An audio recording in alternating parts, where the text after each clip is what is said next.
လက်ရှိ Xiaomi ဖုန်းတွေကဘယ် model ဝယ်ရမလဲဒီမေးခွန်းကကျွန်တော်ရဲ့ page မှာအခုလက်တော့အမင်းများတယ်မေးခွန်းမှာတော့ကျွန်တော်ဒီနေ့အဲ့မေးခွန်းလေးကိုဖြည့်ပေးချင်ပါတယ် Xiaomi လို့ပြောလိုက်တဲ့ခါမှာသူ့ရဲ့အောက်က brand ခွဲအကုန်ပါတယ် Poco ရော Redmi ရောပေါ့နော်ဆိုတော့ပထမဆုံးအနေနဲ့ Redmi ထဲကနေစလိုက်အောင် Redmi ထဲကဘယ် model တွေဝယ်သင့်လဲဆိုတော့ Redmi ထဲကဆိုလို့ရှိရင်တော့ budget model တွေကနေစရမယ် Redmi 15C ပါ6128နဲ့8256ဆိုပြီး model နှစ်မျိုးလာတယ်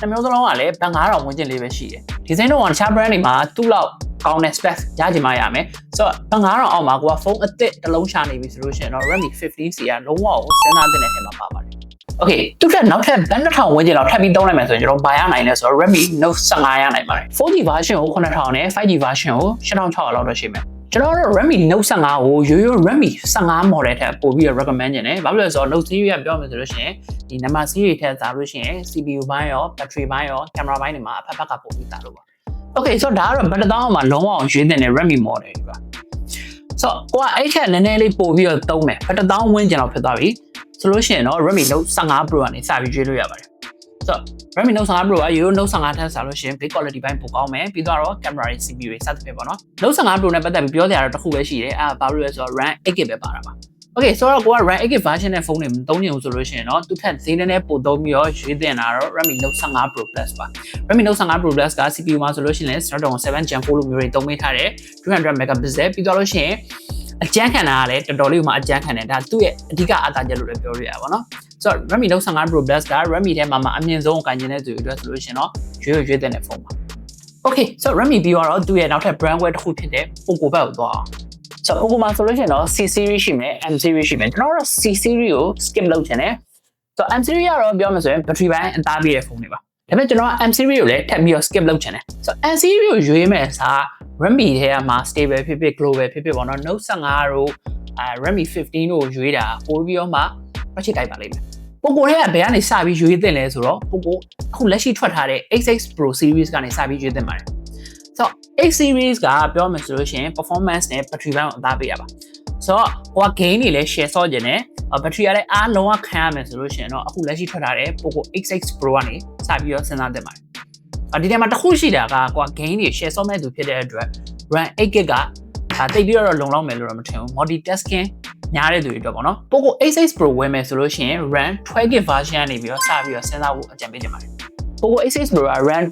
512 version လောက်ဆိုလို့ရှိရင်တော့ဘတ်13900လောက်တော့ရှိပါလိမ့်မယ်ဒီကောင်က Dimensity 8500 Ultra နဲ့လာတယ် battery ဘိုင်းမှာဆိုလို့ရှိရင်လည်း 100W charger တော့ support ပေးတဲ့အပြင်မှာ 6500 mAh battery နဲ့ပါဆိုတော့PUBG တို့ဘာလို့ game မျိုးတွေကိုအချိန်ကြာကြာပို့ပြီးတော့စောင့်နိုင်တာပေါ့အဲ့တော့အဲ့ထက်ပို့ပြီးတော့မှကိုကကြမ်းကျင်သေးတယ်ဆိုလို့ရှိရင်တော့ Poco X6 Pro Max ကိုလည်းရွေးလို့ရပါတယ်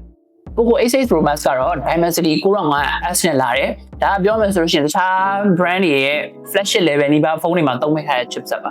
battery ဘိုင်းမှာဆိုလို့ရှိရင်လည်း8500 mAh တောင်ပါတာဖြစ်တဲ့အတွက်တောင်း power bank တွေပါတော့မလိုဘဲနဲ့တနေ့ကို AC သုံးလို့ရတယ်ဆိုတော့ဒီနေ့မှာတစ်ခုပြောချင်တာကဒီ Poco X6 Pro နဲ့ X6 Pro Max ဒီဒါ Xiaomi ရဲ့ဒါ global version တွေပါသူရဲ့ stable version ဆိုလို့ရှိရင်တော့ Redmi Turbo 5နဲ့ Turbo 5 Max ရှိပါတယ်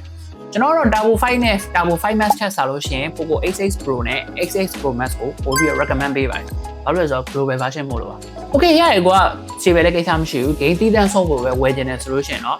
သဘောပါ Turbo 5နဲ့ Turbo 5 Max တည်းရွေးလို့ရပါတယ် Okay 1000ဝယ်နဲ့2000ကြားစပြီးသုံးတော့မယ်ဆိုလို့ရှိရင်တော့ကျွန်တော် Redmi ထဲကဘာရမလဲဆိုလို့ရှိရင်တော့ game soft လို့ကောင်းတယ် Redmi K90 series ရ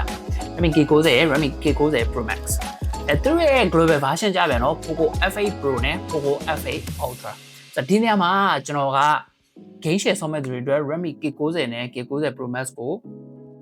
recommend နေတယ်ကိုက stable နဲ့အဆင်မပြေဘူး global version မှာဆိုလို့ရှိရင်တော့ F8 Pro နဲ့ F8 Ultra လည်းပေးရတဲ့ဈေးနဲ့ပြန်ရတဲ့ performance တွေ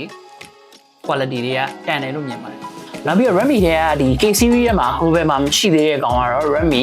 K90 Max ပါဆိုတော့ဒီကောင်က Snapdragon 8 Elite တဲ့ Snapdragon 8 Elite Gen 5တွေသုံးပေးထားတာမဟုတ်ဘူး Dimensity 9500ကိုသုံးပေးထားတာပါဆိုတော့ Dimensity 9500က raw performance ကောင်းတဲ့အတွက် gaming သမားတွေအတွက်အဆင်ပြေတယ်နောက်ပြီးတော့သူ့မှာတခြားဒီ K series တွေမှာမပါတဲ့ cooling fan လည်းပါပါတယ်ပြောမယ်ဆိုလို့ရှိရင်ဒီ K90 Max ဒီအခုလက်ရှိအရန် hot နေတဲ့ Honor Win RT ကိုရှင်ဖိုက်ဖို့အတွက် Redmi ကထုတ်ထားတာပါဆိုတော့ဒီနေရာမှာကိုယ့်ရဲ့ budget နဲ့ stable global အခြေအနေကိုကြည့်ပြီးတော့နှမျိုးစလုံးကိုရွေးလို့ရပါတယ်ကင်မရာအဓိကသုံးတဲ့သူတွေအတွက်ကြတော့ Xiaomi ထဲမှာဆိုလို့ရှိရင်တော့ stable version ဖြစ်တဲ့ CB5 Pro ရှိမယ် CB5 Pro ကသူ့ရဲ့ဒီ coffee ရောင် edition ကပြောမယ်ဆိုလို့ရှိရင်အခုကျွန်တော်လက်ရှိသဘောအကျဆုံး Xiaomi ဖုန်းတွေထဲမှာလည်းတစ်လုံးပါပါအဲ့ဈေးဝန်းကျင်မှာ global ထဲကပါရမယ် global ထဲကဆိုလို့ရှိရင်တော့ Xiaomi ရဲ့ T series ဖြစ်တဲ့ 15T 15T Pro နောက်ပြီးတော့ 17T 17T Pro ရမှာပါ 17T နဲ့ 17T Pro ကဒီ design ပိုင်းမှာတော့ 15T 15T Pro နဲ့အရင်ကွာခြားသွားတာမရှိဘူးဒါပေမဲ့ဈေးကတော့နည်းနည်းလေးပို့ပြီးတော့မြောက်သွားတယ်ဆိုတော့ကွာအဲ့လောက်ထိ2000ကျော်လောက်ထိကြီးလည်းမသွားချင်သေးဘူးဆိုလို့ရှိရင်တော့အခုချိန်မှာရွေးသင့်တဲ့ model ကတော့ 15T Pro ပါ Okay ဆိုတော့ flash တွေလက်ရောက်ပြီဆိုတော့ flash မှာဆိုလို့ရှိရင်တော့ stable မှာဆိုလို့ရှိရင် Xiaomi 17 Pro Pro Max 17 Ultra ဆိုပြီးတော့၄မျိုးရှိရယ်ဆိုတော့ global ဘိုင်းမှာဆိုလို့ရှိရင်တော့ဝယ်လို့ရတာကတော့ Xiaomi 17ရိုးရိုးရှိရယ်17 Ultra ဒီနှစ်မျိုးပဲရှိပါတယ်ဆိုတော့ global ထဲဝယ်မယ်ဆိုလို့ရှိရင်တော့ကျွန်တော်တို့ရိုးရိုး Xiaomi 17ကိုအားမပေးပါဘူးအဲ3000လောက်သုံးမယ်ဆိုလို့ရှိရင်တခြား brand တွေထည့်ရလဲရွေးစရာအများကြီးရှိရယ်ဆိုတော့နောက်ဆုံးရုပ်စွာအဆုံးကြာ iPhone တောင်ကင်လို့ရနေပြီဒီဈေးနဲ့ဘာဖြစ်လို့ Xiaomi 17 series ရဲ့ base model ဖြစ်တဲ့ Xiaomi 17 3000လောက်ပေးပြီးသုံးနေတော့အဲ့ဒီစားနည်းနည်းတော့သုံးလိုက်မယ်ဆိုရင် stable တွေက Xiaomi 17 Pro Max ဆောင်ရနိုင်ပါတယ်ဒီဈေးနဲ့ဆိုရင်ဒါ3000အောက်ဆိုလို့ရှိရင် Xiaomi 17 Pro ရနိုင်ပြီအဲ့ထက်နည်းနည်းပို့ပြီးတော့3000ခွဲဝန်းကျင်လောက်ဆိုလို့ရှိရင်တော့17 Pro Max ရပါတယ်ဟုတ်ပြီအဲ့တော့မှဟိုကပတ်စံလဲတက်နိုင်တယ် Xiaomi ရဲ့ global ထဲကမှ